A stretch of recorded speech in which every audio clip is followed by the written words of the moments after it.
Olá a todas e a todos, estamos aqui com o nosso diretor executivo da ANAF, Ricardo Ei, e vamos falar um pouquinho sobre esse importante setor da associação. Para começar, eu queria que o senhor falasse, sobre quais as principais mudanças promovidas desde que assumiu a diretoria financeira, agora a diretoria executiva, com a reforma do Estatuto. Boa tarde, Roberta. Essa pergunta ela é um pouco difícil de responder porque a gente pode acabar esquecendo de muitas coisas, né? Porque foi um ano de muitas mudanças então a gente pode assim ir tentando lembrar, tentando não ser injusto, né? Então assim, eu imagino que eu tenha que começar pela principal coisa que me motivou assim, né? Na diretoria financeira e agora diretoria executiva ao longo desse caminho, que é a ideia de gestão de qualidade. Então, desde o princípio, desde inclusive da eleição, eu pensei na implantação de uma ideia de gestão de qualidade dentro da ANAF. Então, assim, o que é o principal? Tem alguns princípios. É uma questão já antiga, tá? Ao longo de todo o século XX, isso foi desenvolvido, é um conceito já bastante desenvolvido no meio corporativo, baseado em 7 princípios, assim. Mas para a ANAF eu sempre considerei 3 ou 4 como mais relevantes, assim, considerando a nossa realidade. Então, principal, assim, de início, é decisão baseada em fatos, né? Então, o que é isso? É aquela questão de a gente não usar impressões pessoais, né? Não tomar decisões baseadas na intuição. E isso porque, assim, é o momento em que a administração ela se torna uma ciência, né? É o momento que a gente passa a não se fiar apenas numa mera intuição e começa a confiar em fatos para tomar decisões. Então, assim, qualquer decisão administrativa, desde o início, eu tentei utilizar algum parâmetro fático para diferenciar uma coisa da outra. Quando que uma coisa termina, quando que outra coisa começa, por que esse caso é diferente do outro. Então, isso eu acredito que foi o principal, principal diferença assim, que eu senti do início, quando a gente começou, ao longo do tempo, conforme foi desenvolvendo o trabalho da diretoria executiva, conforme foi avançando. As outras questões que envolvem a gestão de qualidade, que são, por exemplo, visão integrada das áreas, a melhoria contínua, né? E o engajamento das pessoas, essas questões, para mim, parecem bastante interligadas. E, especialmente, o engajamento das pessoas foi outra coisa que eu tentei, ao menos nesse período, implantar também como forma de gestão, né? Dentro desse conceito de gestão de qualidade. Então, esse engajamento, ele passa de algumas técnicas, por exemplo, empowerment, que é um nome bonito para empoderamento, que é uma coisa que se fala bastante hoje em dia, né, na sociedade, mas é a ideia de se conceder às pessoas o poder de decisão sobre o trabalho que elas vão exercer, né? E isso é uma atitude que não é boa apenas pelo fato do gestor, digamos, abrir mão de um poder de decisão e lavar as mãos, digamos assim. Ele é um meio muito além de uma mera transferência de responsabilidade, né? Ele na verdade, uma forma de se, primeiro, conceder a quem realmente exerce a atividade o poder de incluir as suas impressões e seu conhecimento na decisão sobre esse trabalho que ela vai exercer. E isso traz como resultado, posteriormente também, o autorreconhecimento da qualidade do próprio trabalho, né? E da satisfação de ver aquele trabalho pronto. Porque uma coisa é a gente cumprir uma decisão de outra, e outra coisa é a gente fazer parte dessa decisão e depois ver o resultado dessa decisão.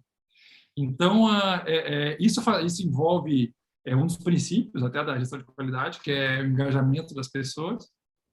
E foi uma coisa que eu tentei também implantar desde o dia 3 de dezembro de 2020.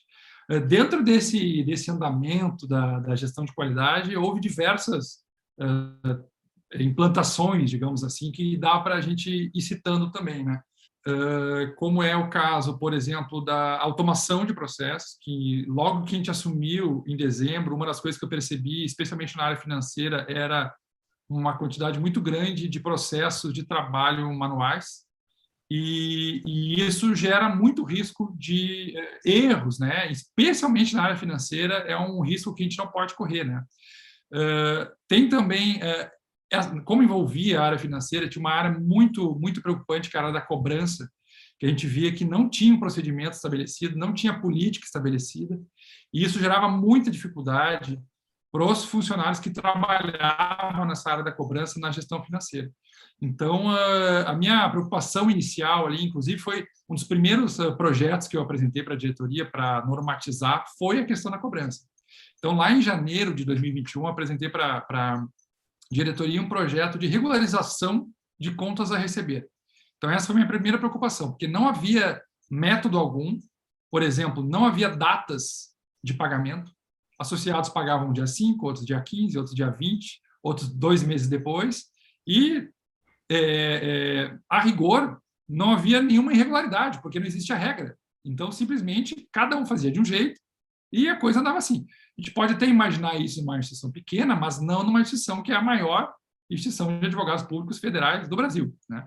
Então, assim, essa é uma preocupação inicial que eu tive de montar um plano de regularização sobre as contas a receber, e levei para a diretoria logo no finalzinho de janeiro, ali já algum programa, e com uma busca de cobranças também de coisas passadas e tal, e a gente já aprovou no final de janeiro. Posteriormente, a gente viu sobre o sucesso desse planejamento, desse programa de regularização, e eu pedi para transformar esse programa numa norma, que foi a resolução número 5 da diretoria, que normatizou em definitivo essa questão, essas regras para cobrança, né, que não existia. Nesse contexto, também nas cobranças, dá para citar a organização orçamentária da ANAF, porque não existia orçamento da ANAF até o final deste ano de 2021. E é uma previsão orçamentária de muitos e muitos anos, desde a fundação da ANAF, que tinha previsão de uma aprovação de um orçamento a cada ano. E isso nunca foi levado para a Assembleia Geral. Então, assim, logo que eu peguei a diretoria financeira, eu senti, a gente falou, não, vamos fazer um orçamento. Só que, logo analisando o que a gente tinha, era impossível fazer um orçamento, porque não tinha dados possíveis que permitissem essa organização de um orçamento anual, que é uma coisa extremamente complexa.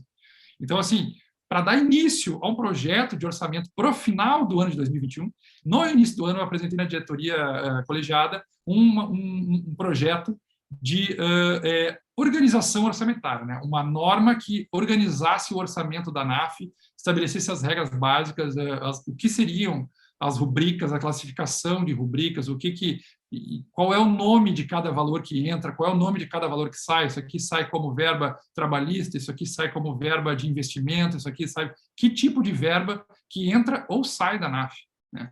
Isso é um princípio de organização orçamentária, de receitas, despesas e projetos, que qualquer instituição, qualquer corporação um pouco maior, como é o caso da ANAF, que é uma instituição de porte médio, precisa ter.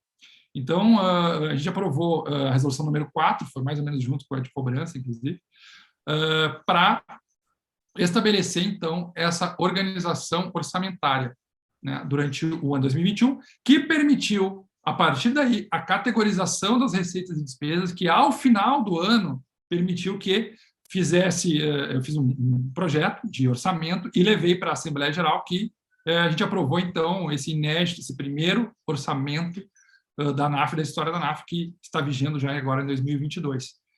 E eu acredito que foi um avanço muito grande, porque fazer um orçamento não se termina o trabalho ao se fazer o orçamento.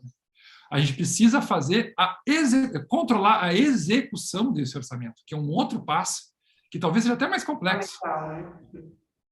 E, pois é, porque, assim, não adianta a gente aprovar e ter um orçamento e ficar lá, né? Agora tem orçamento e faz outra coisa. A gente tem que ter uma forma de controlar a execução desse orçamento, saber, tem verba para isso, não tem, bom, gastou, então registra, e agora tem quanto? Então, esse tipo de situação de controle orçamentário foi pensado também e foi de uma forma bem parcimoniosa, assim, foi esperado o momento certo para começar desde o princípio do ano de 2022, já com tudo alinhado para seguir adiante. Além da organização orçamentária e da política de cobranças, a gente teve também até que eu vou citar o nosso diretor de integridade, o Bruno Félix, que foi o grande idealizador da integridade, dos programas de integridade da NAF, que a gente está terminando de implantar agora. Ele trouxe essa ideia da gestão anterior, né? Ele tentou muitos anos implantar a integridade, e a gente conseguiu, então, a partir de 2021, colocar em prática essa forma de tratar com o corporativo, né? Que é uma coisa que a gente não tinha. A gente tratava daquela forma intuitiva, como eu estava falando no começo, sem muita técnica. Então, a gente foi atrás de um programa de integridade, e agora está quase terminando a implantação dele. E esse programa de integridade nos permitiu criar políticas de combate à corrupção, conflito de interesses e distribuição de brindes. No meio corporativo, essas três políticas elas não são juntas, assim, elas são tratadas de forma separada. Mas a gente, na hora de redigir, eu fiz isso, a redação dessa política, essas três políticas num documento só, que é a resolução número 7, junto, claro, com a ajuda do Bruno e da própria consultoria de compliance, e a gente achou melhor na redação manter todos os três unificados ali numa sistematicidade para garantir assim, uma melhor compreensão e aplicação dessas políticas, né? Então, a gente tem hoje esse arcabouço aí de políticas de combate à corrupção, conflito de interesses, distribuição de brindes, que são definitivamente um diferencial para a NAF. Assim, são mais um dos diferenciais que a gente conseguiu colocar na NAF assim, ao longo de 2021. Dá para citar também mais uma implantação que aconteceu ao longo de 2021, que é o sistema digital de deliberação virtual, 100% virtual. Porque assim, a gente precisa, quando a gente fala em virtual hoje em dia, não é o virtual da década de 1980, por exemplo, do século passado, né? Quando a gente falava em virtual em 1980, em 1980 imaginar uma pessoa que nem a gente está fazendo aqui, falando por um vídeo, sendo filmados e tal, era uma coisa 100% virtual. Aquilo era uma lógica de virtual, a compreensão do que era virtual em 1980 era uma que é totalmente diferente do que a gente tem hoje. E o que a gente tem hoje? O que a gente está fazendo agora não é mais virtual. Isso aqui que a gente está fazendo, que a gente está um olhando para o rosto do outro e se respondendo e se vendo, isso aqui não tem mais como a gente considerar como virtual, tal como a década de 80 do século passado. Isso aqui é uma presença, isso aqui é uma presença síncrona. Não é uma presença física, que está em cidades diferentes até, mas a gente está numa presença síncrona, a gente está debatendo, conversando. Então, essa lógica de virtual, ele tem que ser trazido, ressignificado, digamos, para uma nova realidade que é 2022, 2021, 2022. E nessa lógica, o que a gente considera como virtual? As redes sociais, é o nosso maior parâmetro, né? Redes sociais, um site, um blog. Então, assim, a gente precisava adaptar a NAF para ter um sistema de votações, de assembleias, de reuniões do colegiado, reuniões da diretoria, que permitissem essa reunião 100% virtual, mas um virtual de 2022, não de virtual de 1980. Então, assim, eu acho que logo que eu assumi ele em dezembro, uma das coisas que eu fui atrás no nosso parceiro, ex-parceiro de TI agora, a empresa que era menor, que a gente tinha antes, agora a gente foi para uma empresa maior de TI, mas foi uma das coisas que eu pedi para eles logo de cara, a gente precisa de um sistema que permita deliberações 100% virtuais. Isso as pessoas vão lá, postam o que é a deliberação, postam os comentários, tem debate virtual, tal como é o virtual de hoje em dia, e no final se vota tudo virtualmente, e se tem uma ata, digamos, automatizada a partir do que aconteceu ali. Então, assim, foi até um desafio esse sistema, porque eu coloquei como meta para o nosso parceiro que a gente ia fazer uma Assembleia Geral dali a 2 semanas. E eu falei para ele... Ousado! Coitado, ele falou assim, tem certeza? Eu falei, não, eu sei que vocês conseguem. Ele falou, não, a gente vai ter que trabalhar no final de semana. Eu falei, tá, então eu aguardo no final de semana. E eles fizeram e funcionou. Então, assim, foi até um momento tenso, porque ficou na primeira Assembleia Geral extraordinária, até da ANAF, que foi em fevereiro de 2021, a gente colocou esse sistema já em uso e deu super certo. Claro que a gente viu alguns probleminhas ali de implantação, alguns bugs que poderia corrigir, mas tudo perfeitamente auditável e perfeitamente, todos os votos foram contabilizados, todas as presenças virtuais foram contabilizadas por login, sistema e tudo. Foi um sucesso muito além até do que eu imaginei que fosse conseguir em 2 semanas. Então, a gente conseguiu ali aquela prova de fogo no sistema, funcionou perfeitamente na Assembleia Geral, e a partir dali a gente começou a usar já na diretoria, que tinha especificidades. O sistema foi adaptado para a diretoria, que é um grupo só de 10 pessoas, tem outra dinâmica de uma Assembleia Geral, foi adaptado para a diretoria. A gente usou ao longo de 2021 já esse sistema, funciona muito bem, já identificamos bugs também, que precisam ser corrigidos e tal, mas ele funciona perfeitamente. E no colegiado, agora, a gente começou a utilizar recentemente, já tem algumas primeiras decisões do colegiado nesse sistema de deliberação 100% virtual. Então, acho que essa foi um grande avanço também ao longo de 2021. Uma outra coisa que dá para considerar também, que eu acho que foi bem interessante, foi o processo eletrônico. Tá? Outra coisa que dá para a gente realmente considerar é o processo eletrônico interno da ANAF. A gente que trabalha com processos judiciais eletrônicos, a gente já está acostumado com o IPROC da 4ª Região, que é um sucesso. A gente tem o PJE, a gente tem até processos administrativos do governo federal, que tem o SEI. Então, assim, a gente trabalha há muitos anos com processos eletrônicos judiciários. Então, quando tu entras dentro de uma corporação como a ANAF, que é uma corporação enorme, grande, as maiores do Brasil, a gente imagina que vai encontrar uma coisa semelhante, e não tinha nada disso. E aí, assim, não que precise a todo momento um processo eletrônico, administrativo, interno, para todos os processos de trabalho. Não, mas a gente precisa para certas situações limítrofes, né? Que são tensas, que são complicadas, que são bem complexas. Para essas, o mais importante é que tem um processo passo a passo, com despacho, com petição, com decisão, com recurso, tudo perfeitamente concatenado, num sistema auditável, sistema controlado, que se possa gerar inteiros teores do que for necessário. Isso a gente não tinha.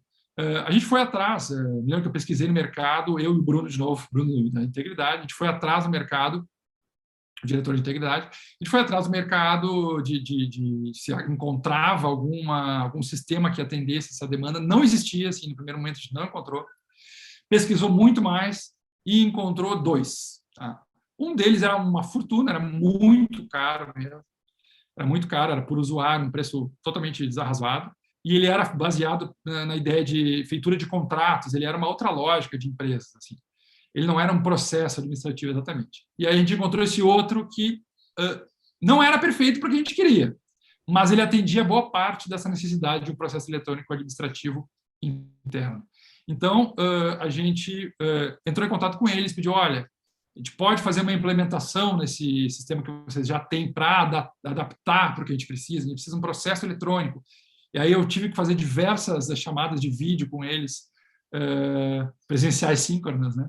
E aí diversas chamadas e compartilhei para eles o acesso ao IPROC da 4ª Região para mostrar o que era exatamente um processo judicial eletrônico, porque eles eram todos de TI, e é engraçado isso, porque o pessoal de TI não trabalha com processo eletrônico, então eles nem entendiam exatamente o que era que eu queria. Assim. Então, eu tive que mostrar para eles o que era um processo eletrônico real, passo a passo, que tinha uma decisão, que tinha uma petição, que aí tu tinha que notificar, e aí tinha respostas, porque a lógica do TI geralmente é baseada num formulário que se submete e termina. Essa é uma lógica do TI, não tem processo, né? É formulário que se submete e acabou. E, então, assim, essa lógica diferenciada do processo judicial, do processo eletrônico, eu tive que passar para eles. E então eles implementaram, e hoje em dia a gente tem esse processo chamado SFlow, que é um sistema que a gente tem a licença agora para utilizar, e a gente vem utilizando para uma situação que é bem delicada, que é a questão das contas rejeitadas da gestão anterior pela Assembleia Geral, que precisam ser analisadas uma a uma das questões levantadas, tentado chegar em acordo com os colegas envolvidos e tal. Então, esse SFlow tem sido extremamente útil para manter esse registro, esse passo a passo, essas questões que precisam, em qualquer momento, ser auditadas, né, para ver quem fez o quê, quem falou o quê para quem. Né? Então, isso hoje em dia a gente tem dentro da ANAF também através do SFlow. Logo que a gente assumiu, acho que outra questão que dá para citar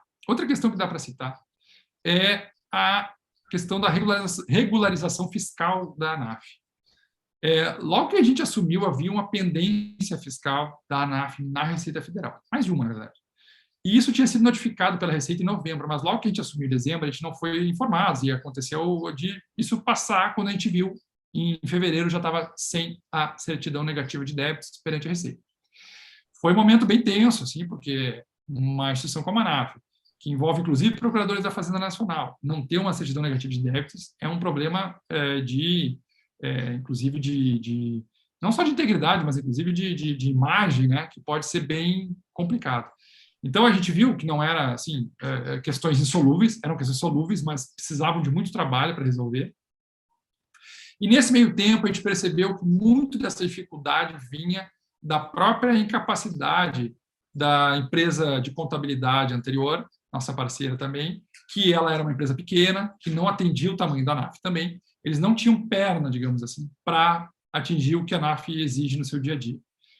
Então, nesse momento, a gente trocou de empresa de contabilidade.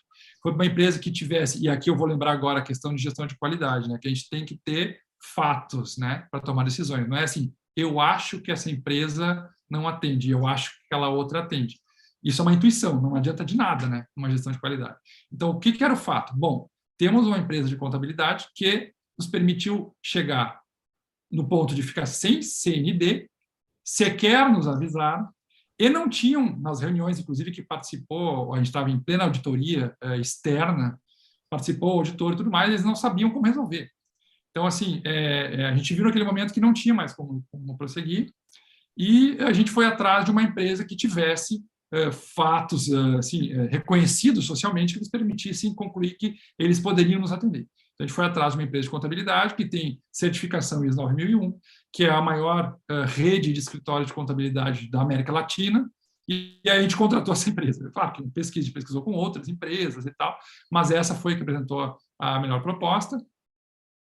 E até um parênteses aqui, em terceiro setor, como é o caso da ANAF, corporações de terceiro setor têm uma dificuldade no mercado de ser bem recebido por grandes empresas, como as Big Four de auditoria e tudo mais. Por quê? Porque o terceiro setor tem uma tendência a se complicar, digamos assim. É o terceiro setor de associações, sindicatos, ONGs, elas têm uma capacidade de gerar problemas, digamos assim, internos para si mesmo muito grande. Então, isso gera uma certa dificuldade na busca de parceiros. Mas a gente conseguiu parceiros de qualidade, como é o caso dessa empresa que a gente contratou para nos ajudar. Além dessas questões que eu mencionei, agora eu falei que eu podia esquecer de algumas, eu estou lembrando de quase todas, facilita, né? Uma coisa que eu percebia das gestões anteriores, quando eu fazia parte, inclusive, quando fazia parte do colegiado, fazia parte da diretoria, desde a fundação da ANAF, eu via que existia uma certa tensão na relação entre as representações estaduais e a sede. Então, assim, qual era a interação que havia entre as representações estaduais e a sede? Era uma relação de cobrança, essa é a única relação que tinha. Então, assim, a sede pedia prestação de contas e acabava por aí. Então, assim, essa relação não era uma relação de mútua ajuda, era uma relação de cobrança e sem maiores interações, né? Era uma interação mais simples. Nesse início, em dezembro ainda, a minha ideia de início, eu tinha uma colega voltando, né, uma colega da ANAF voltando para o trabalho, e a gente precisava de uma solução para essa questão das representações, que as representações precisavam de apoio. Elas não precisavam apenas de cobrança ou de um caderno que explicasse alguma coisa, elas precisavam de alguém que ajudasse efetivamente a desenvolver o trabalho. Então, em início de janeiro, eu criei a Secretaria de Representações Estaduais, que era uma secretaria com o único objetivo de apoiar os representantes estaduais. Porque isso era uma coisa que não havia também. Então, assim, a partir de agora, a sede não apenas cobraria dos representantes, mas ajudaria os representantes a exercerem o seu trabalho. Então, assim, foi dedicado um funcionário apenas para fazer isso. E, além disso, foi criado um sistema de controle digital, novamente, automatizado, novamente, 100% dedicado a tratar apenas as representações estaduais, das contas de registro, dos valores que envolvem as representações estaduais e a prestação de contas dessas representações, também no sentido de auxiliar, não só cobrar, mas auxiliar essas representações no desenvolvimento das atividades deles. Então, eu acho que foi bem interessante esse avanço também. A outra coisa que me lembra aqui é o aumento, isso foi logo que a gente assumiu em dezembro também, o aumento da publicidade para os associados. Porque logo que a gente assumiu, uma das coisas que corria atrás de criar foi o portal da transparência, né, que trouxesse o máximo de transparência possível para as contas da ANAF.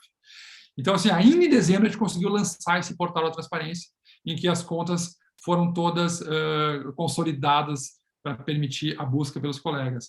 Publicação dos balancetes, publicação das despesas discriminadas, dentro do possível, porque o sistema era muito limitado, mas a gente conseguiu fazer um trabalho interessante ali. Paralelamente à transparência das contas, foi também criada uma transparência de documentos. Por que isso? Uma reclamação desde a fundação da ANAF era o fato de não se saber o que é exatamente que a diretoria tinha decidido, o que é exatamente que o colegiado tinha decidido. Não existia nenhuma transparência de atos formais, não existia publicação de atas das decisões. Era tudo uma questão de verbal, assim, foi decidido tal coisa, mas onde é que está escrito isso? Foi isso mesmo? Quem é que disse? Aí, dali a pouquinho, a versão mudava. Não foi isso que decidiu, se decidiu outra coisa. Então, assim, isso era um problema gravíssimo de integridade da ANAF, gravíssimo de integridade. E isso a gente buscou solucionar desde o primeiro dia, desde a primeira reunião da diretoria. Todas as atas da diretoria passaram a ser publicadas, assinadas e publicadas no portal da transparência da ANAF. Então, essa transparência, essa mudança de 180 graus na transparência para os associados, eu acho que foi uma coisa realmente marcante, a gente conseguiu fazer logo em dezembro, né? Em dezembro já estava essa mudança implementada. Assim. Outras questões que a gente pode citar também envolvem os próprios funcionários, que está aqui a Roberta para não deixar mentir. Então, a questão envolve o gerenciamento de recursos humanos. Esse gerenciamento dos recursos humanos, ele envolve questões trabalhistas mais simples, assim, mas essenciais. Então, assim, um quadro horário, para se saber exatamente o horário que as pessoas trabalham, que fique oficializado, pelo menos isso. Mesmo que tenha banco de horas, como a gente tem hoje, a gente sabe o horário padrão que a gente pode esperar que a pessoa esteja ali. Isso é uma coisa que não havia, embora informalmente existisse, né? Isso era uma coisa muito comum logo que eu entrei em 12 de dezembro, que era, não, mas isso é uma coisa acertada de boca, né? Então, esse era o padrão, né? Acertada de boca. Então, assim, isso é uma coisa de gestão de qualidade que é inaceitável. Não existe nada acertado de boca. Se está acertado de boca, não está acertado. É isso. Então, assim, tabela horária, um sistema digital de controle de ponto, que não havia. Até existia o relógio ponto e existia um sistema, mas o sistema era ingerenciável. Era um sistema como se fosse, assim, gerava um arquivo praticamente em TXT, digamos. Então, assim, era um sistema de ponto que não tinha uma gestão efetiva sobre ele. Ele marcava horários depois da pessoa registrar. E esse registro, ele não era um registro de alto valor de gerenciamento, por exemplo. Atualmente, se o funcionário vai, inclusive, trabalhar em home office, ele pode bater o ponto no aplicativo, né? Vocês já fizeram todos na ANAF aqui em algum momento, de trabalhar eventualmente em home office e usar o aplicativo para fazer bater o ponto, digamos assim. Então, outra coisa que ele permite é o envio do atestado médico diretamente pelo aplicativo, que era uma coisa que não tinha. Então, esse gerenciamento do ponto ficou, que é uma questão trabalhista obrigatória, a gente tem de uma forma digital muito fácil. Também a questão do acordo coletivo, né, com o sindicato, que foi realizado ao longo do ano, que formalizou diversos benefícios que também eles não eram muito claros assim para quem entrava na ANAF para gerenciar a ANAF, não tinha muita percepção do que estava acontecendo, só sabia, não, mas aquilo lá é pago, alguém te dizia, não, isso lá é pago porque, não, mas onde é que está escrito? Não está escrito. Então, assim, não existe essa questão de não estar escrito, tem que estar escrito em algum lugar. E aí a gente foi lá, e aí nessa negociação no meio do ano a gente formalizou através do sindicato um acordo coletivo. Acho que era isso. Eu acho que o senhor já até citou algumas das políticas criadas, mas não sei se esqueceu de alguma, né? Então eu queria que o senhor falasse quais as principais políticas criadas, né? E o que elas representam para a ANAF, né? Não sei se faltou alguma aí, né, na nossa conversa. As políticas criadas, elas foram, até agora, se eu não me engano, elas foram 4, tá? 4 políticas até agora. Políticas com nome de política mesmo, que a gente tem algumas políticas mescladas. Mas a política de responsabilidade por material eletrônico foi a primeira política, com nome de política, digamos assim, que foi implementada na ANAF. Isso porque a gente recente tinha saído da questão da Assembleia que rejeitou as contas e tudo mais, era uma questão sensível, e é uma política, inclusive, que não é nenhuma novidade no meio corporativo, né? Qualquer meio corporativo tem uma política para quando alguém retira um celular corporativo, tenha que devolver, ou como é que funciona essa devolução, essas regras. Então, assim, a gente criou essa política. Eu me lembro que eu apresentei para a diretoria, eu acho que foi janeiro, fevereiro também, apresentei essa política para ser, e ela se tornou a resolução da diretoria número 3. Teve a política que eu já mencionei, de cobrança, que foi a política número 5, e a política de organização orçamentária, que é a política número 4, né? Também teve a política de combate à corrupção e de conflito de interesse e distribuição de brindes, que é a política número 7. Eu acho que foram, no total, até agora, foram essas 4 políticas que já foram aprovadas. Eu já levei para a diretoria algumas outras propostas, assim, mas acabaram tendo alguma discussão e tal, a gente achou melhor discutir um pouco mais antes de aprovar, mas já foi levado à diretoria, por exemplo, uma política específica de patrocínios da ANAF, uma política de regulação dos grupos de comunicação e redes sociais, porque hoje em dia a gente sempre tem aquela dúvida, né? Quando alguém fala alguma coisa lá num grupo, e agora faz o quê, né? Pode excluir a pessoa, pode, não pode, ela tem que pedir desculpas, o que faz, né? E a gente não tem parâmetro atualmente para isso, né? Então a gente redigir uma proposta, enfim, para uma política dessas também. Tem outras políticas que estão, digamos, redigidas, mas precisam ser melhor, digamos, elas estão prontas, mas não maduras, digamos assim, que é uma política de tecnologia da informação, por exemplo. A gente precisa ter algum lugar que normatize quem tem as senhas, quem é que tem as senhas dos nossos bancos de dados, por exemplo. Então, por exemplo, é o gerente de TI, o diretor executivo pode ter, o presidente da ANAF pode ter, o vice e o diretor institucional. A gente precisa ter uma política que estabeleça as regras da tecnologia da informação. Quem tem as senhas, ou quem é responsável pela infraestrutura, esse tipo de situação, né? Então, acho que basicamente são essas políticas já aprovadas e as que a gente precisa ainda aprovar, né? O que seria exatamente essa automação que o senhor falou? A automação, ela faz parte do processo de gestão de implantação da gestão de qualidade. Ela tem algumas perspectivas para a gente compreender o que é quando a gente fala, o que significa exatamente quando a gente fala de automação. A primeira coisa que vem à cabeça, e é a primeira fase, digamos, de uma automação, é onde temos uma pessoa trabalhando e pode colocar um robô, pode colocar um computador, pode colocar o software, a gente faz. Porque o software ele faz sem precisar dormir, sem precisar, né? Ele faz automático. E dificilmente ele vai errar, só se tem um problema no software que precisa corrigir e tal. Mas, então, essa troca mais lógica de uma pessoa por um robô, essa aí vem desde o início da Revolução Industrial, digamos assim, né? Aquela troca, automação mais óbvia, digamos assim. Ela é uma mudança por algo mais rápido e sem custo. Mas, paralelamente a essa perspectiva mais tradicional de automação, a gente tem também outras formas de compreender a automação, tá? Que é o seguinte, tem alguns processos em que a pessoa não pode ser substituída. O ser humano ele nunca vai ser substituído completamente no ambiente de trabalho, jamais isso vai acontecer. Porque tem certas atividades que apenas uma pessoa com uma capacidade crítica é capaz de desenvolver. Só que onde que a automação entra aí? A automação entra porque os processos de trabalho, mesmo de uma pessoa que usa o seu senso crítico para desenvolver, ela é sempre dividida em algumas fases, esse desenvolvimento, de início ao fim do processo de trabalho.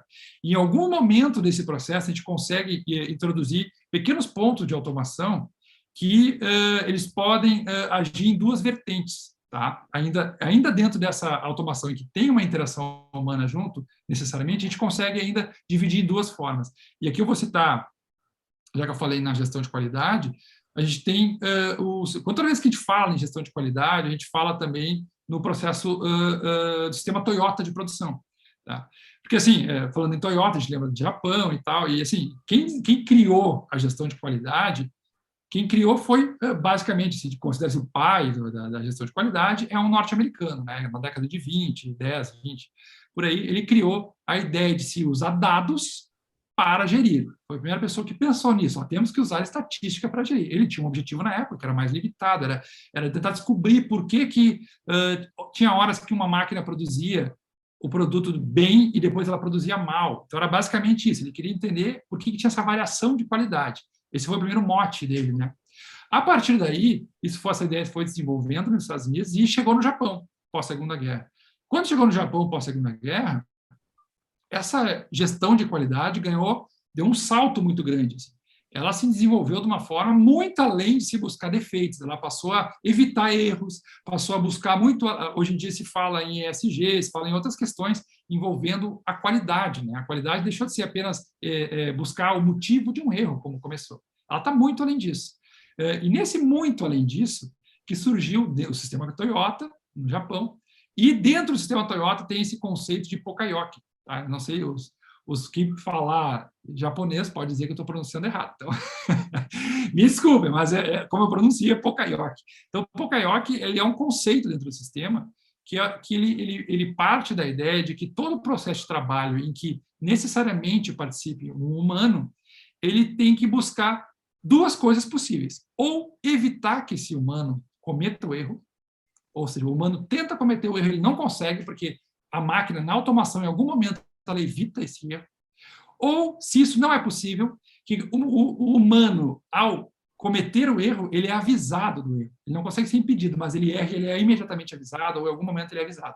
Esse erro é auditável.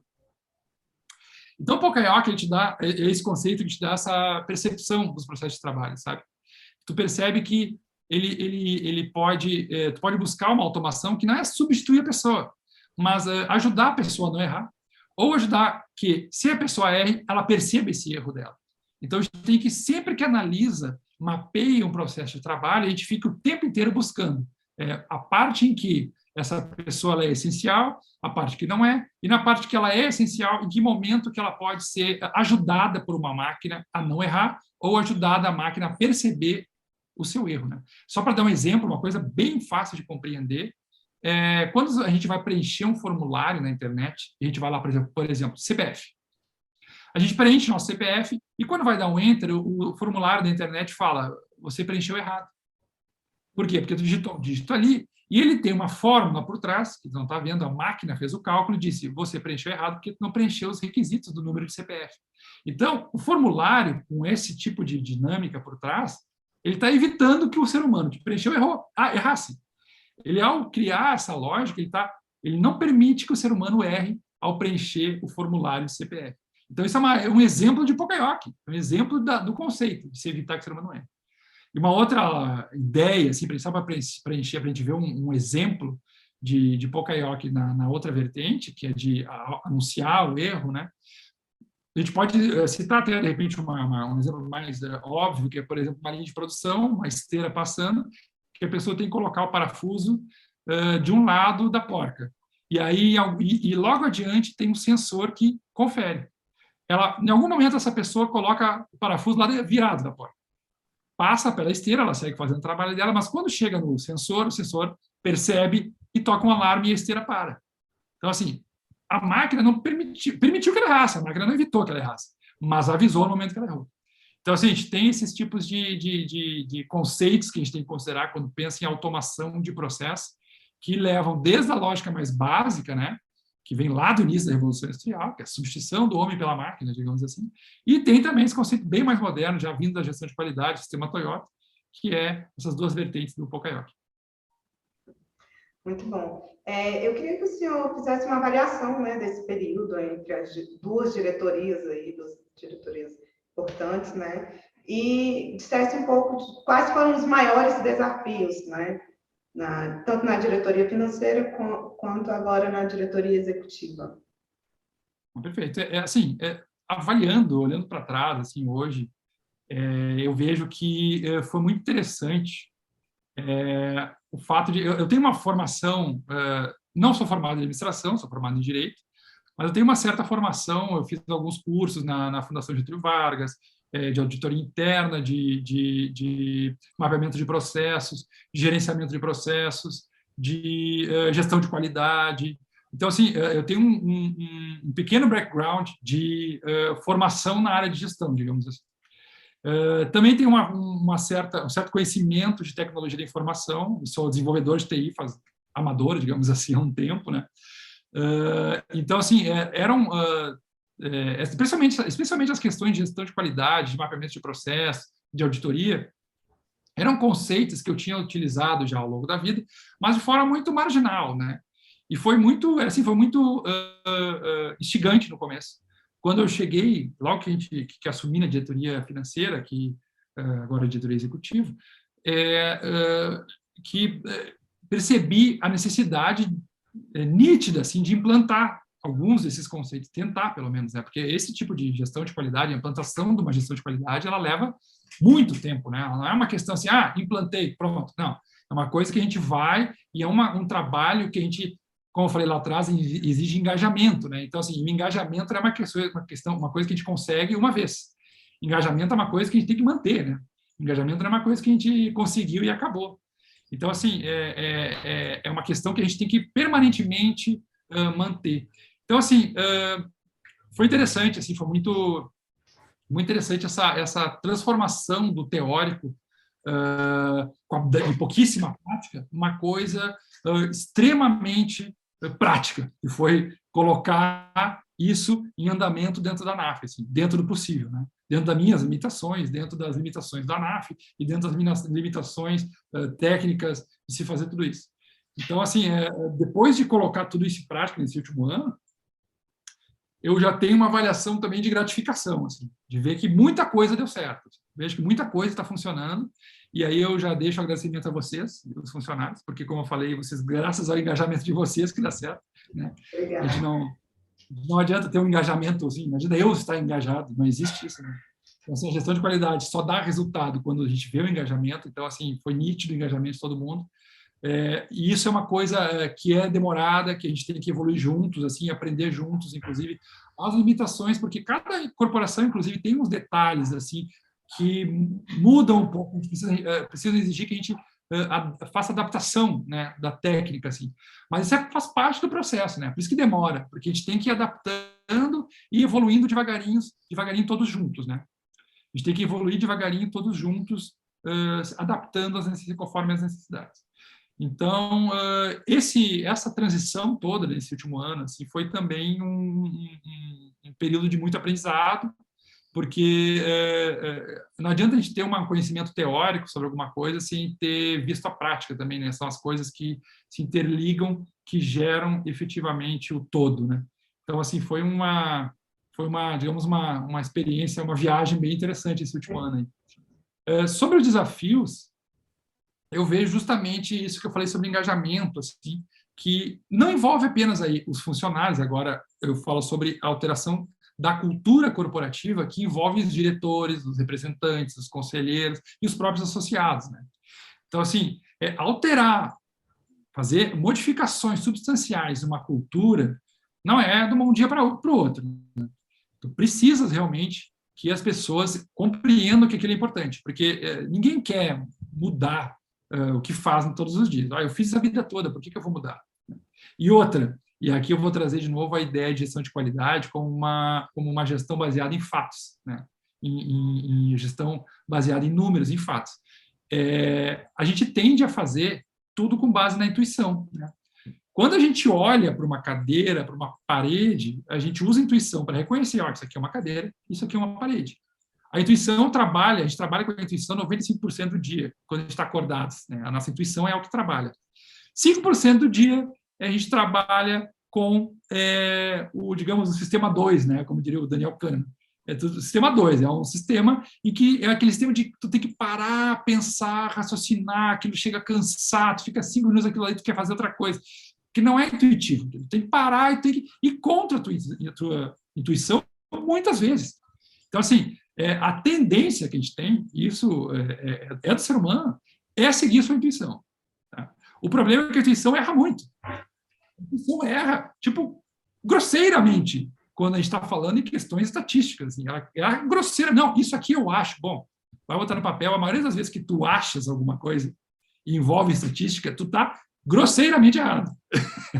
A tendência é você estar grosseiramente errado. Não é à toa, por exemplo, só um parênteses aqui, que depois até o próprio Daniel Kahneman também fala sobre isso, que a maior parte dos... não é só o Daniel Kahneman, mas muita gente fala sobre isso, que a maior parte das previsões dos economistas é a mesma proporção de acerto de um coin flip, né? Jogar uma moeda para cima, cara ou coroa. Os economistas, de uma forma geral, eles acertam tanto as previsões econômicas quanto um cara ou coroa. Por quê? Porque a tendência deles é analisar as coisas de uma forma intuitiva, né? Então, assim, é bem complicado a gente tentar mudar, bem complicado a gente tentar mudar uma cultura corporativa, porque as pessoas já, depois de um tempo, depois de muito tempo fazendo um trabalho de determinada forma, elas consideram aquilo correto, até porque não estariam fazendo achando errado, né? Muito raro isso acontecer. Elas, pelo menos, de alguma forma, elas fazem aquilo achando, pelo menos em parte, correto. Então, além disso, intuitivamente, chegar para a pessoa e dizer assim, olha, isso que tu está imaginando que está certo, está errado. Isso é muito complexo. E é muito complicado também de dizer para uma pessoa. E para um grupo de pessoas. Olha, isso que você sempre fizer não é para ser feito assim, é para ser assado. Isso que tu está imaginando que está certo, não está certo, está errado. Então, assim, existem formas de fazer isso que são muito complicadas, é muito tênue, é muito fácil perder a mão, né? É muito fácil tu perder a forma de fazer isso com a pessoa. Então, eu imagino que o desafio maior foi isso. E aqui, eu, novamente, repetindo, não estou falando só dos funcionários, estou falando, inclusive, da diretoria, do colegiado, chegar para as pessoas e dizer assim, olha, gestão não é simplesmente fazer o que te parece. Gestão tem um certo e tem um errado científico aqui, minimamente científico que seja, mas tem. Então, a gente tem que considerar isso para fazer a gestão desse processo. Então, esse, para mim, foi o maior desafio, e vem sendo o maior desafio, porque, como eu falei, a participação das pessoas é essencial para a manutenção da gestão de qualidade. No momento que a gente implantou e saiu e parou de fazer, parou de perder o engajamento, perdeu essa preocupação de buscar o engajamento, isso, com certeza, se desfaz, né? Então, assim, eu vejo que esse é, efetivamente, o maior desafio. E quais são os próximos passos da sua gestão, né, à frente da diretoria executiva da ANAP? Atualmente, assim, está em andamento alguns projetos, tá, na diretoria executiva. Eles estão em andamento faz algum tempinho e a gente está naquela coisa, né? A gente tenta implantar, dá um problema, ajusta, joga de novo, tenta... Então, assim, atualmente até por uma questão de integridade e do compliance, eu tenho tentado implantar na ANAF um processo de compras dentro do padrão de integridade do mercado. Porque, assim, como é que funciona numa empresa pequena, né? Uma empresa familiar, uma padaria, alguma coisa assim? A gente precisa de uma coisa, vai lá e compra. E aí o patrão paga. É uma coisa muito simples, é muito pessoalizado, né? E quando a gente começa a ter uma corporação com mais de uma dezena de pessoas trabalhando, esse processo de compra ele já não atende mais a necessidade que se tem de transparência, ainda mais que a gente está falando de terceiro setor, uma associação, como é o caso da ANAF, de advogados públicos federais, que trabalham com consultoria, que trabalham com integridade dentro da administração pública federal. Então, assim, a gente começa esse processo mais simplificado de compra, ele não atende mais os requisitos que a gente precisa. Então, o que eu tenho tentado implantar nos últimos meses relativamente ao processo de compras? A cisão, assim, conceitualmente, o que é o principal? É a cisão entre o comprador e o pagador. Tá? Esse é o principal objetivo de se estabelecer um processo de compra íntegro, digamos assim, tá? Nos padrões do mercado. Então, quem faz a compra, quem faz a cotação, quem faz a compra do produto, não pode ser quem paga esse produto ou esse serviço. Tá? Essa é a regra principal. Tanto que, se a gente vai atrás do um dos sistemas automatizados que a gente implantou na ANAF, que é o ERP e o OMIE, a gente vai atrás do ERP, a gente vai ver que os módulos de compra e módulo financeiro são cindidos. Inclusive, as senhas, as autorizações para acessar um ao outro são separadas, são divididas. Por quê? Porque esse é o padrão de mercado. A gente não tem mistura entre setor de compras e setor financeiro. Uma coisa é uma coisa, outra coisa é outra coisa. Então, assim, essa cisão precisa ser feita de uma forma organizada também. A gente não pode simplesmente encerrar a ANAF e esperar o dia que a gente consegue fazer isso. Então, está esse processo de transição.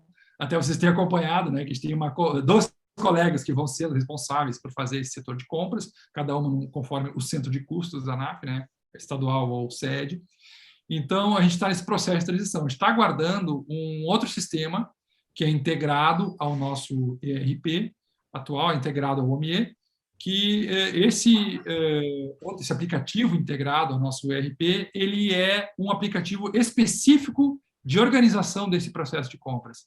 Então, assim, ele tem por objetivo, ele é um aplicativo desenvolvido para fazer justamente essa cisão de papéis. Porque, além da divisão entre comprador e financeiro, dentro do processo de compras, antes de chegar no financeiro, a gente tem ainda alguns perfis. Tá? Então, como é que funciona esse perfil de cada um nesse processo de compras? A gente tem a figura do requisitante, que começa com uma requisição. Todo e qualquer trabalhador ou gestor ou que usa meios que a ANAF precisa pagar, digamos assim, precisam requisitar. Né? Então, a pessoa entra no sistema e faz uma requisição na própria. Olha, eu preciso um pacote de papel, um exemplo. Ele vai lá e requisita. Eu preciso de um pacote de papel. Esse é o papel dele, requisitar. Por isso, ele justifica por que ele precisa. A partir daí, tem a segunda figura, que é a do aprovador. Tá? Então, o aprovador, que é a pessoa que vai ter a responsabilidade do início do processo de compras, no caso, vai ser, em regra, o diretor executivo, né? Ele vai dizer assim, precisa, não precisa, ok, não ok. Ele libera. Autoriza ou não autoriza o prosseguimento daquela requisição. Isso feito, entra a terceira figura, que é a do comprador. O comprador pega aquela requisição feita pelo requisitante e já aprovada pelo aprovador e começa as cotações. Aí que começa o trabalho do comprador. Depois do requisitante e do aprovador, começa o comprador. Ele começa a cotar com fornecedores possíveis, começa a registrar, né, como é que foram esses contatos, e aí ele formaliza, devolvendo para o aprovador, ele formaliza como é que foi essa pesquisa de preço. Essa pesquisa de preço pode ser simples, pode ser complexa, depende do que é o objeto. Uma folha de papel não vai ter uma pesquisa de preço complexa, vai ser uma coisa simples. Mas, o melhor preço foi o fornecedor tal. Recebido esse retorno do comprador, com tudo pronto, aguardando a aprovação da compra, o aprovador, conforme a alçada de valor, aí entra, não vai ser necessariamente o diretor executivo, pode ser conforme o estatuto, aí vai depender do estatuto, né? Nós temos alçadas no estatuto da ANAF, desde a última Assembleia Geral, que nós reformamos o estatuto, temos alçadas mais claras de valores para fazer essas aprovações. Então, é o diretor executivo até um certo valor, é o presidente da ANAF a partir de um certo valor, até um certo valor, é a diretoria colegiada depois de um certo valor, e de repente, até a Assembleia Geral, com um valor muito expressivo. Então, a gente tem essas alçadas de aprovação. Nesse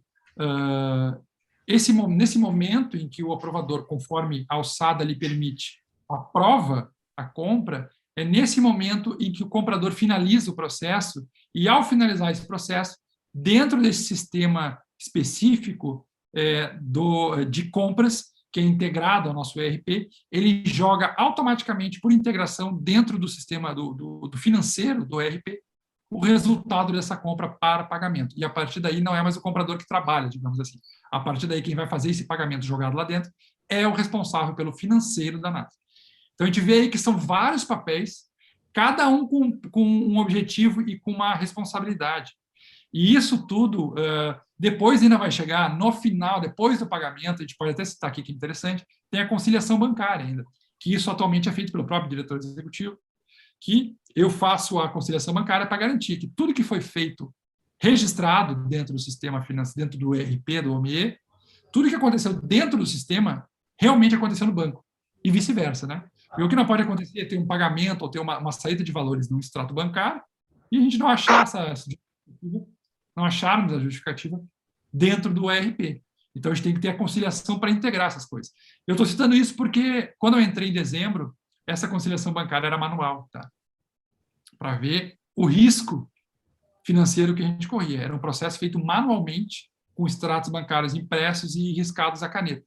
Então, assim, atualmente, toda essa conciliação bancária ela é feita via sistema, tá, de integração completa, com extratos bancários, inclusive, integrados dentro do ERP, e ele é feito, então, toda essa cadeia de compras, o objetivo é que, então, né, nesse processo que eu estou tentando implantar, é que todo esse processo, desde o requisitante até a conciliação bancária, ele seja perfeitamente organizado e seja auditável, né, do início ao fim. Atualmente, a gente tem como auditável, digamos assim, desde a emissão da nota fiscal e da autorização de pagamento até a conciliação. Mas está faltando esse trechinho das compras. E é esse trechinho das compras que eu estou tentando implantar o quanto antes, e cada vez que a gente tenta, dá algum problema, mas a gente vai chegar lá. A gente, do processo de compras, tem outras questões que estão em andamento ainda assim simultaneamente, que são interessantes até porque envolvem compliance e lei geral de proteção de dados, que é o novo extranet da ANAF. Até para quem estiver assistindo que não conhece assim, o sistema interno da ANAF, né? O pessoal conhece a área do associado, conhece ali o site da ANAF, mas não sabe que por trás daquilo tem um sistema interno, né, da ANAF que envia as informações para aquela área do associado, para aquele site. Então, assim, que são os funcionários que acessam, que são alguns diretores que trabalham aqui internamente acessam. Então, assim, o novo extranet, ele vai ser um sistema único de trabalho dos funcionários, especialmente esses diretores que trabalham diretamente na ANAF, e ele vai ser a única plataforma de trabalho. Então, atualmente, a gente tem mais de uma. A gente tem o extranet, que é um sistema antigo que veio da UNAF ainda, que ele não tem mais condição, é um sistema com um código muito antiquado, não tem nem como atualizar mais. E tem um sistema mais moderno, que é o sistema administrativo, como o pessoal chama, né? Que ele também tem muitas, ele é mais moderno, mas ele tem muitos defeitos também internos de desenvolvimento mesmo, e ele dificulta muito a integração. Então a gente está desenvolvendo desde novembro, quando a gente trocou a parceira de TI, a gente está desenvolvendo um novo sistema do zero, tá? Novo, não é nem migração, a gente está desenvolvendo do zero porque quer desenvolver um sistema já completo, moderno e com uma plataforma de última geração. Então, é o novo extranet. Esse sistema atualmente está no cadastro de pessoas, está finalizando o cadastro de pessoas. Esse sistema, desculpa te cortar, esse sistema vai ajudar de alguma forma a melhorar a área do associado também? Reflete na área do associado? Sim, porque, na verdade, o que acontece hoje? Esse sistema, o sistema que a gente tem hoje, que alimenta a área do associado, ele é muito limitado. Então, o que acontece muitas vezes para a gente enviar informações para a área do associado? Essa informação tem que ser inserida na mão, né? O desenvolvedor tem que ir lá e inserir na mão, no banco de dados, inserir aquilo no código para alimentar a área do associado. Por quê? Porque o extranet antigo que a gente usa hoje e o sistema administrativo não tem capacidade de fazer essa integração automática. Então, assim, tem muita informação que, às vezes, os representantes estaduais, geralmente, e os associados pedem. Por que vocês não colocam nada associado? É só aquela informação. É porque a gente não tem estrutura de TI para isso. Essa é a resposta. A gente não tem isso ainda. Mas é isso que eu estou tentando solucionar com esse novo extranet. Esse novo extranet ele vai ter diversos módulos de controle, diversos módulos, todos eles integrados. Tá? Inclusive, ele vai estar integrado com o nosso ERP, com o OMIE, ele vai ter uma API, o pessoal de TI vai entender, vai ter uma API de integração do nosso novo extranet com o ERP. Então, a gente vai ter diversas APIs de integração de todos os setores da ANAF. Então, assim, esse novo extranet vai ser realmente um salto de qualidade no trabalho, inclusive de vocês internamente, e para os associados que vão acessar a área do associado. Vai ser muito mais fácil, muito mais informações muito mais completas. Vai ser realmente acho que um salto de qualidade. E esse cadastro de associados, que vai ser o primeiro módulo do extranet que eu pedi para desenvolver, porque ele é o coração, né, dos nossos sistemas, são os nossos associados. Então, tem que começar tudo, qualquer desenvolvimento de TI, quando envolve a ANAF, envolve primeiro as pessoas da ANAF. Então, o cadastro de pessoas, que se divide em associados, funcionários, dependentes, que é uma coisa que não temos hoje, não temos nenhum controle de dependentes da ANAF, de ninguém. São controles paralelos com tabelas de Excel, com fornecedores que controlam para a gente não pode fazer assim. Então, isso é mais uma implementação que vai ter nesse novo extranet, o controle de dependentes. E esse cadastro de pessoas, ele já está sendo construído dentro das regras de LGPD. Então, isso vai ser um grande diferencial para a gente, porque os riscos de LGPD, de não conformidade com LGPD, vão ser cada vez maiores conforme as pessoas forem conhecendo o que é a Lei Geral de Proteção de Dados, que as pessoas não conhecem. Quando começarem a descobrir que tem direito de não receber uma mala direta de alguém, ou de que a sua informação não tinha, a pessoa não tinha o direito de passar a tua informação para uma outra pessoa, sem teu conhecimento, sem te autorizar, sem tu pedir autorização, quando isso começar a ficar mais recorrente, os riscos de se ter um cadastro de pessoas não adaptado ao LGPD vão ser gigantes, gigantes. E as multas, só olhar o tamanho das multas que tem na Lei Geral de Proteção de Dados. Então, a gente já vai estar adequados nesse novo extranet à Lei Geral de Proteção de Dados. Então, assim, eu tenho reuniões semanais com a Ubstart, que é a empresa que está desenvolvendo, e para ver o andamento, né, fazer o briefing semanal de que ponto que está o desenvolvimento do cadastro. Está participando agora, nesse momento, diretamente em todas as reuniões, as consultoras de LGPD estão participando. A gente está fazendo um trabalho bem minucioso. Cada informação que entra no extranet, ele é analisado por todo mundo para descobrir por que se precisa, quem vai acessar, onde que vai ser guardado, vai ficar criptografado, não vai ficar criptografado. Então, assim, outro mundo, digamos, esse novo extranet, em questão de LGPD, integridade, e inclusive de qualidade de informação que a gente vai poder oferecer e vai poder trabalhar internamente também. Paralelamente também ao novo extranet, porque envolve TI, a gente está implantando agora uma mudança de infraestrutura no TI da ANAF. Então, a gente acabou de contratar uma mudança no servidor, né, de rede da ANAF. Então, a gente tem um servidor de rede hoje em dia que não está mais atendendo, que ele é de 2000 e eu acho que é 2010, 2012. A Microsoft nem atualiza mais o sistema dele, a gente está com problema até de risco, de antivírus, essas coisas assim, que não tem mais suporte. Então, a gente precisaria atualizar essa infraestrutura de TI também. Então, a gente está atualmente adquirindo um novo servidor de infraestrutura, né, de rede da ANAF, e um novo sistema, o Windows Server já de acho que é licença 2021. Então, a gente está também fazendo essas atualizações de infraestrutura, incluindo aí os próprios softwares, né, de cada máquina da ANAF, porque o que acontece? Até recentemente, cada computador da ANAF era um mundo, dá para dizer assim. Então, a pessoa ia lá, botava a senha dela, de Windows era uma senha daquela local, uma senha só do computador dela, e ela fazia o que queria, deletava, excluía, né?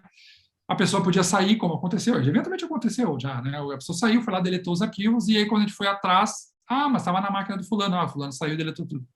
E então, assim, não tinha controle nenhum, e aquele arquivo que ele deletou não era pessoal, um arquivo da ANAF.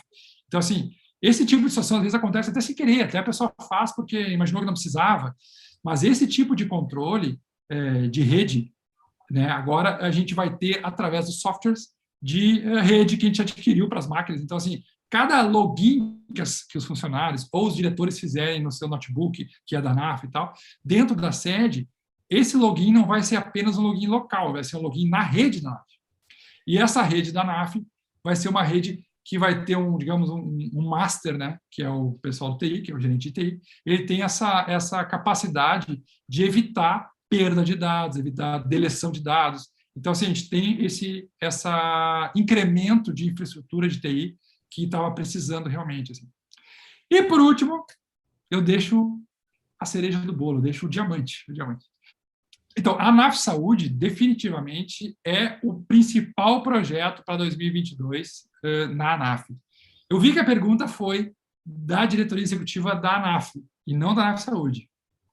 Mas meus colegas me escolheram para ser diretor executivo da ANAF Saúde também, juntamente com a Fátima Mendes, que é a grande mentora da ANAF Saúde, que é a pessoa que trouxe a ideia, que lutou pela ideia, que trabalhou muitos anos na ANS, que tem conhecimento prático da questão, já foi interventora de plano de saúde, já trabalhou em diversos planos como interventora, né, pela ANS de planos de saúde.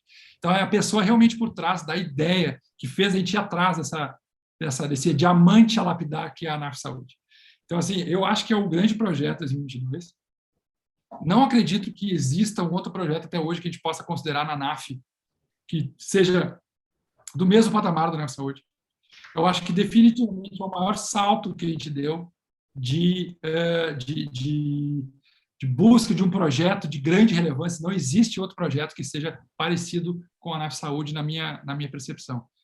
Por isso que eu ainda hoje, todo dia, eu agradeço a Fátima por ter tido essa ideia, por ter lutado por essa ideia, porque realmente é um projeto grandioso.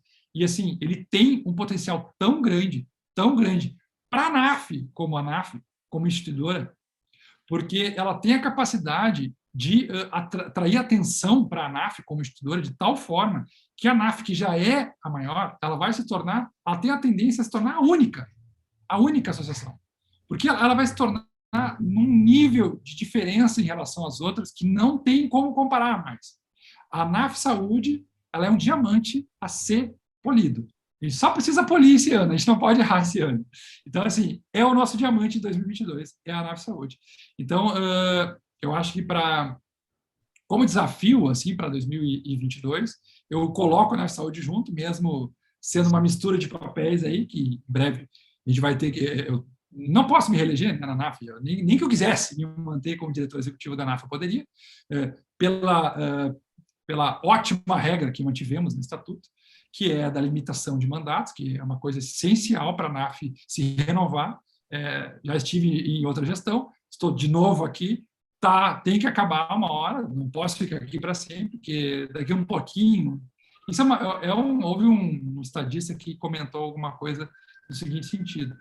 Ele estava no primeiro mandato, estava no segundo mandato e foi para o terceiro mandato. Ele estava no terceiro mandato. E ele disse no terceiro mandato assim, eu não vou para o quarto mandato, porque se eu for para o quarto mandato, eu já nem vou saber mais se o que eu estou fazendo é certo ou errado. Já perdi a noção. Então, assim, a gente perde os próprios parâmetros, né? Porque os parâmetros que a gente tinha de olhar de fora, que isso aqui tinha que ser diferente, isso aqui tinha que ser de outro jeito, eles vão se perdendo com o tempo. Eles vão se perdendo com o tempo. A gente vai ficando tanto para trás, tanto tempo para trás aquilo, que a gente para de ver o que podia ser diferente. As coisas, a gente perde a perspectiva. A gente precisa sair dali, voltar a olhar uma perspectiva, digamos, não de oposição exatamente, mas essa é a grande beleza da democracia, inclusive. É quando a oposição assume e ela faz tudo aquilo que ela tinha certeza que estava errado. E até o momento que ela se torna na situação. E ela começa a fazer as coisas erradas que ela não devia fazer. E esse momento é a hora dela sair.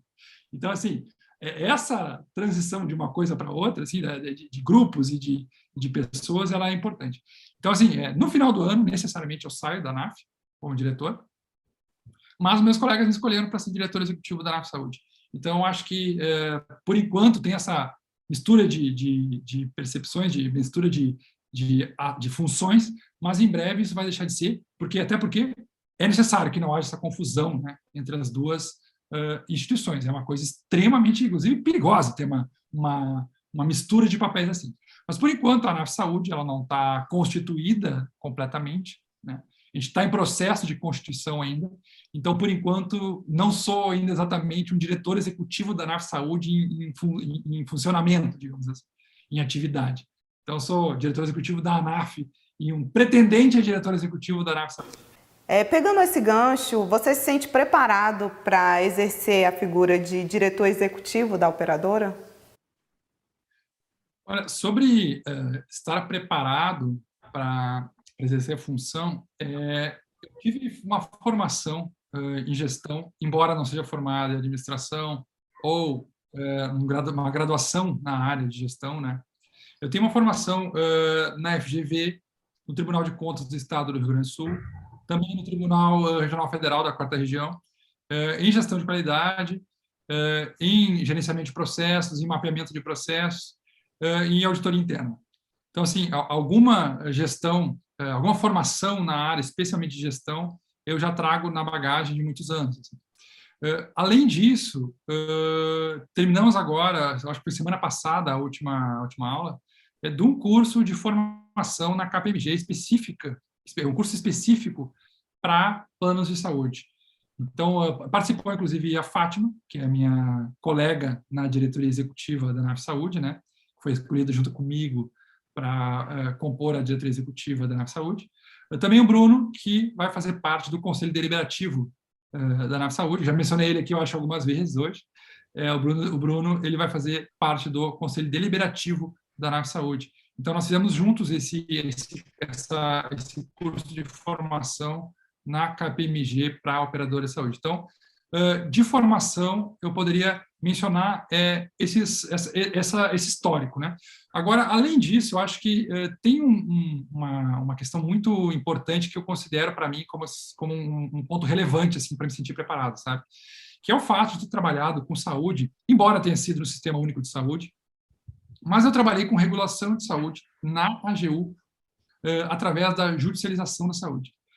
Eu comecei a trabalhar na primeira equipe virtual, inclusive, de trabalho da AGU, que foi constituída na AGU, foi essa equipe virtual de alto desempenho em saúde, que foi da PRU da 4ª Região. Eu comecei desde o primeiro dia, faço parte da formação original da Equad Saúde, a Equad Saúde é o nome dela, é o nome conhecido dela, assim. Foi dia 23 de maio de 2016, eu nunca esqueço dessa data.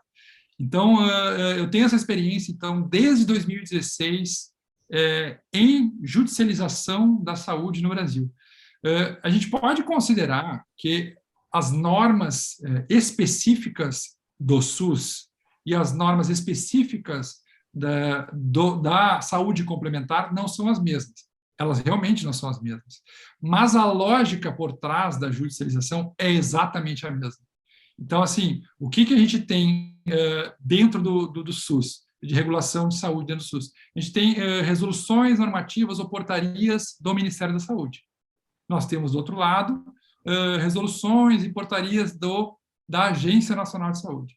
Mas, se a gente vai ver quais são essas demandas que surgem contra as operadoras no judiciário, o fundamento jurídico delas é exatamente o mesmo. E eles partem muito mais de uma questão técnica médica, inclusive, que é a medicina baseada em evidências.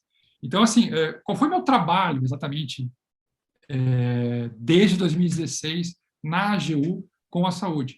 Foi escrutinar laudos periciais médicos sobre as mais diversas doenças que se possa imaginar. A mais rara, mais super rara, não é super rara, se fala ultra rara, é um conceito técnico.